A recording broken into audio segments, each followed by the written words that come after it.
Madame la Présidente, Mesdames, Messieurs les ministres, mes chers collègues, le monde est une poudrière. Il est devenu plus instable, plus imprévisible, plus dangereux. Au retour de la guerre en Europe, à la fragmentation de l'ordre international et à la multiplication des menaces qui se superposent, s'ajoute aujourd'hui un embrasement généralisé du Proche et du Moyen-Orient. Heureusement, face à ces crises, sous l'impulsion du président de la République, chef des armées, depuis 2017, nous avons renforcé et accompagné en profondeur la transformation de nos armées. En l'espace de 10 ans, le budget de notre défense nationale a été doublé pour nous protéger et préserver notre prospérité, pour défendre notre liberté et garantir la paix. Dans le domaine de la défense, comme vous nous le rappelez souvent, Madame la Ministre, il faut aller encore plus vite, plus fort. Ce sera d'ailleurs l'enjeu de l'actualisation de la loi de programmation militaire dont nous allons débattre dans cet hémicycle d'ici quelques semaines. Il nous faut absolument capitaliser sur le retour d'expérience et procéder aux ajustements nécessaires afin de consolider notre défense. J'identifie 3 axes. Le premier, notre dissuasion nucléaire. Depuis plus de 65 ans, elle est la clé de voûte de notre défense. Il s'agit là de la garantie ultime de la sécurité de notre nation et de la protection de nos intérêts vitaux qui ont toujours revêtu une dimension européenne. Notre dissuasion nucléaire est robuste et crédible et nous devons continuellement poursuivre sa modernisation dans ses 2 composantes, océanique et aéroportée.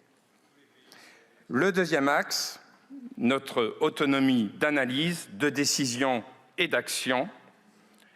Les guerres en Ukraine et au Moyen-Orient le montrent bien, il nous faut plus rapidement prendre en compte les évolutions des boucles technologiques et produire plus vite.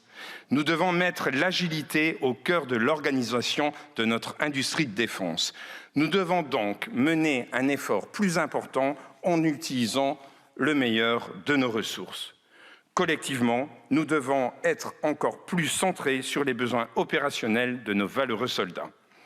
Sans remettre en cause l'intérêt des grands programmes d'armement, il est essentiel de laisser toute sa place aux plus petits équipements et aux munitions dont les gains opérationnels sont souvent considérables. Par exemple, il faut plus investir dans la dronisation, la robotisation et dans tous les milieux. Et, bien entendu, dans la lutte anti-drone. La situation au Moyen-Orient nous le rappelle encore. Enfin, le troisième axe, notre rôle de puissance de sécurité et de stabilité. Car la France doit rester cet allié fiable, attaché au multilatéralisme, au droit international et au respect de ses engagements. Le soutien que nous avons encore récemment apporté à nos partenaires en Europe ou au Moyen-Orient le démontre bien.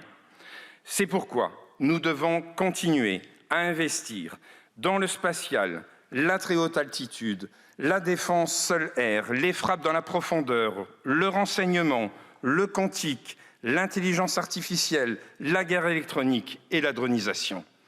Plus que jamais, face à l'instabilité du monde, la France doit demeurer une puissance militaire capable d'agir pour défendre ses valeurs, ses intérêts et notre liberté, seule ou avec ses alliés.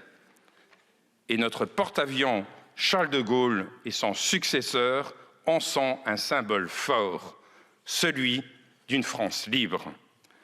Pour conclure, mes chers collègues, n'oublions pas qu'investir pour notre défense, c'est également investir pour notre diplomatie. Car pour être entendu, il faut être craint, et pour être craint, il faut être puissant. Alors continuons collectivement à être à la hauteur de nos enjeux et vive l'armée française, vive la République et vive la France.